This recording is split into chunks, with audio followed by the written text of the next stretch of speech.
CJP ఆందోళనలతో దేశమంతా మొన్నటి వరకు అట్టుడికిపోయింది. విద్యార్థులు, యువత నిరసనలతో ఏకంగా కేంద్ర మంత్రి రాజీనామా చేయవలసి వచ్చింది. పేపర్ లీకులపై ప్రభుత్వాలు కఠిన నిర్ణయాలు తీసుకుంటున్నా క్షేత్రస్థాయిలో మాత్రం పరిస్థితి భిన్నంగా ఉంది. అలాంటి ఘటనే నంద్యాల ప్రభుత్వ మెడికల్ కళాశాలలో జరిగింది. ఎంబీబీఎస్ విద్యార్థులకు కాలేజీ సిబ్బంది 3 ఏళ్ల నాటి పేపర్ ఇచ్చి నాలుగు ఖర్చుకున్నారు.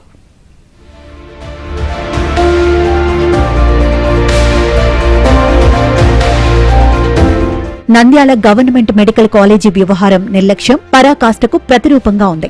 నీట్ పేపర్ లీకేజీ జరగడంతో దేశవ్యాప్తంగా విద్యార్థులు, యువత ఆందోళనలు తీవ్రం చేశారు. దీంతో కేంద్ర మంత్రి ధర్మేంద్ర ప్రధాన్ రాజీనామా ఇచ్చారు. ఇంత జరిగినా నంద్యాల మెడికల్ కాలేజీ సిబ్బంది పనితీరు నిమ్మకు నీరెత్తినట్లు ఉంది. ఎంబీబీఎస్ పరీక్షల నిర్వహణలో తీవ్ర గందరగోళం సృష్టించారు. మొదటి ఏడాది విద్యార్థులకు 2026 ప్రశ్నపత్రానికి బదులు 2023 నాటి పాత పేపర్ ఇవ్వడంతో విద్యార్థులు సిబ్బంది దృష్టికి తీసుకెళ్లారు. మొత్తం 148 మంది విద్యార్థులకు పాత క్వశ్చన్ పేపర్ను ప్రింట్ తీసి పంపిణీ చేశారు. యూనివర్సిటీ నుంచి బ్యాక్లాగ్ విద్యార్థుల కోసం మొదట వచ్చిన 2023 పేపర్ను సరిచూసుకోకుండా ప్రింట్ తీయటం వల్లే తప్పు జరిగినట్లు గుర్తించారు. పొరపాటును గ్రహించి వెంటనే 2026కు సంబంధించిన అసలైన ప్రశ్నపత్రాలను విద్యార్థులకు అందించారు.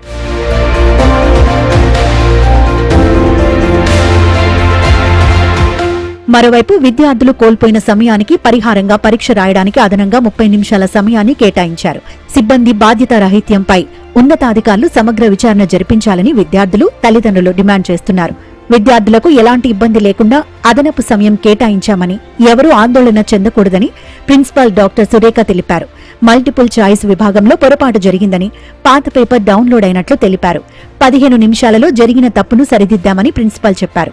ఈ వ్యవహారమంతా యూనివర్సిటీ అబ్జర్వర్ల పర్యవేక్షణలోనే జరిగిందని, అధికారులకు ముందే సమాచారం అందించామని స్పష్టం చేశారు. మొన్న 20వ తేదీ ఫస్ట్ ఇయర్ ఎంబీబీఎస్ ఎగ్జామ్స్ జరిగాయి. ఈరోజు దానికి పేపర్లలో వచ్చిన దానికి వివరణ ఇస్తున్నాను. ఫస్ట్ మల్టిపుల్ చాయిస్ క్వశ్చన్స్ వచ్చాయి. దాని వెంటనే 22, 23, 24 పేపరు డౌన్లోడ్ చేయడం జరిగింది. వెంటనే దాన్ని కనుక్కొని మేము రెక్టిఫై చేసి వెంటనే 5 minutes లో మేము కరెక్ట్ పేపరు అందజేయడం జరిగింది. ఈ డిలే అయిన 5 to 10 minutes పీరియడ్ ని మళ్ళీ పిల్లలకి వాళ్ళకి రాసుకునే విధంగా వాళ్ళకి ఎక్స్టెన్షన్ ఇచ్చినాము. అక్కడ యూనివర్సిటీ అబ్జర్వర్స్ కూడా ఉన్నారు, వాళ్ళ పర్యవేక్షణలో జరిగింది. మేము వాళ్ళకి ఇంటిమేట్ చేయడం జరిగింది. పరీక్షల నిర్వహణలో తలెత్తిన గందరగోళంపై అధికారులు స్పష్టత ఇచ్చారు. ఫస్ట్ ఇయర్ ఎంసీక్యూ పరీక్ష ప్రారంభంలో చిన్న పొరపాటు జరిగిందని NTR health university observer doctor Chandrasekhar అంగీకరించారు. కొద్దిసేపటికే పొరపాటును గుర్తించి సరిచేశామన్నారు. పేపర్లో ఈరోజు చూశాను, 2023 పేపర్ ని 2026 వాళ్ళకి ఇచ్చారు అనేసి అన్నారు. 2023 అలా కాదండి, అది అకాడమిక్ ఇయర్ 23-24 ఎవరైతే ఫెయిల్ అయి ఉంటారో వాళ్ళు రాయడానికి ఈసారి ఇచ్చినటువంటి క్వశ్చన్ పేపర్, అది ప్యాటర్న్ అనేది వేరే ఉంటుందండి. ఇప్పుడు 25-26 వాళ్ళకి ప్యాటర్న్ అనేది వేరే ఉంటుంది. సో 2 పేపర్లు అప్పుడు ఇచ్చినవే, యూనివర్సిటీ ఇచ్చినవే. కాకపోతే ఏమైంది అనేసి అంటే ఆ 2023 వాళ్ళు మనకి ఇక్కడ లేరు. 2026 వాళ్ళకి మనము ఆ పేపర్ మార్చి ఇవ్వడం జరిగింది అంతే. అంతేగాని పాత పేపర్ ని వాళ్ళ వీళ్ళకి ఇచ్చినామనే పాయింట్ కాదండి అది. సో న్యూ పేపర్ ని మళ్ళీ మనం ఆ మిస్టేక్ ని రెక్టిఫై చేసి 10 minutes అనేది మనము పిల్లలకి న్యాయం చేసామండి.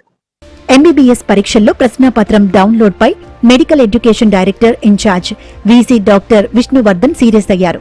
మెడికల్ కళాశాల ప్రిన్సిపాల్ తో మాట్లాడారు. బాధ్యులపై కఠిన చర్యలు తీసుకోవాలని ఆదేశాలు జారీ చేశారు. 2023 పేపర్ను డౌన్లోడ్ చేసిన సీనియర్ అసిస్టెంట్ కు మెమో ఇవ్వాలని ఆదేశాలిచ్చారు. మొత్తానికి నంద్యాల మెడికల్ కాలేజీ వ్యవహారం రాష్ట్ర వ్యాప్తంగా చర్చనీయాంశంగా మారింది. కళాశాల సిబ్బంది పనితీరుపై ప్రశ్నలు లేవనెత్తుతున్నారు.